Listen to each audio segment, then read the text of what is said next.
Hello and welcome back! If you're just joining us, you've missed two spectacular episodes where we counted down some of the most magnificent and frankly, some of the most catastrophically styled machines of the 1980s. But don't worry because you've arrived just in time for part 3. And believe me when I say, we've saved some absolute corkers for this one. This isn't just a list, it's a journey back to a time of glorious excess. A time when car designers weren't constrained by tedious things like aerodynamic efficiency or, pedestrian safety. They were artists, some of them brilliant, some of them clearly on something, but artists nonetheless. So, what have we got on the menu today? A smorgasbord of automotive genius and madness from every corner of the globe. We'll be looking at Italian stallions that scream with more passion than a Pavarotti encore, British Grand Tourers that mix V12 power with the aroma of fine leather, and some truly baffling creations from Brazil that make you wonder what was in the water over there. This is a decade that gave us everything from groundbreaking supercars that redefined the very concept of speed, to humble pickups that just got on with the job. It was a wild, wonderful time to be a car enthusiast.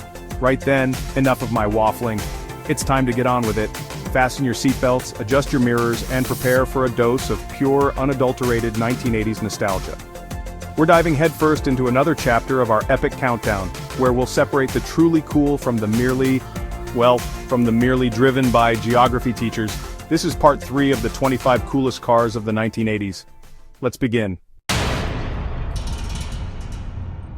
This wasn't just a car, it was Enzo's final, furious two-fingered salute to the world.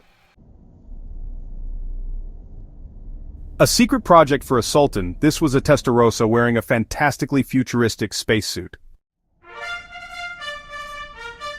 Jaguar finally gave its glorious V12 Grand Tourer the sporting aggression it had always deserved. For the discerning gentleman who valued wafting comfort over vulgar displays of speed, utterly sublime. Based on the Cortina, this was Brazil's answer to a luxury saloon. It's very brown. Essentially a Del Rey with the back chopped off. Simple, rugged, and impossibly useful. Alright folks, let me tell you about this unique vehicle. Picture a Hilux with a cap on the back. This was the clumsy, awkward birth of the 4Runner made by Winnebago. Yes, the same Winnebago who made RV. Yeah, you heard that right. Now let's shift gears to something a bit more practical. We're talking about a brilliantly practical and slightly quirky 4-wheel drive estate, perfect for the discerning Japanese family man. It's got everything you need and then some. And finally, brace yourselves for a real treat. This one's light, nimble, and comes with an engine that screamed all the way to 8,000 RPM. An absolute masterpiece, if I do say so myself. So here's a tiny K-car, designed specifically for Tokyo's cramped streets. It's brilliantly packaged and honestly impossibly cute. Now check this out, the simple, rugged, boxy truck that became an absolute legend in the deserts of Arabia. Before SUVs were, fashion items, this was the colossal wagon that moved America's biggest families. Essentially the same as the GMC, just with a different badge. The Middle East absolutely loved it. Based on the Chevette, this was a small, plucky pickup perfect for city work and small farms. A modified truck for the American market. Its name tells you everything you need to know. You simply could not kill this truck. Many have tried, all have failed. It's utterly dependable no matter what you throw at it. All-wheel drive, twin turbos. This was like a spaceship that accidentally landed in the 1980s. Staggering, isn't it? Take a 911 Turbo, the Widowmaker, and give it the flat front of a race car. It's a bold move, don't you think? 4 doors on a small pickup. That was honestly a revelation. Suddenly, your work truck could be the family car.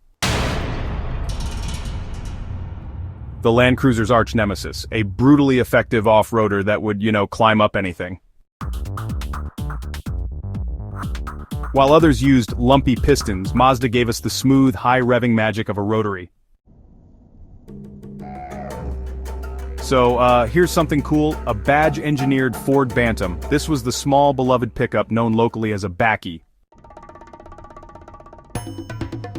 A rebadged Suzuki Sidekick for the Canadians. It was small, cheap, and honestly, surprisingly fun off-road.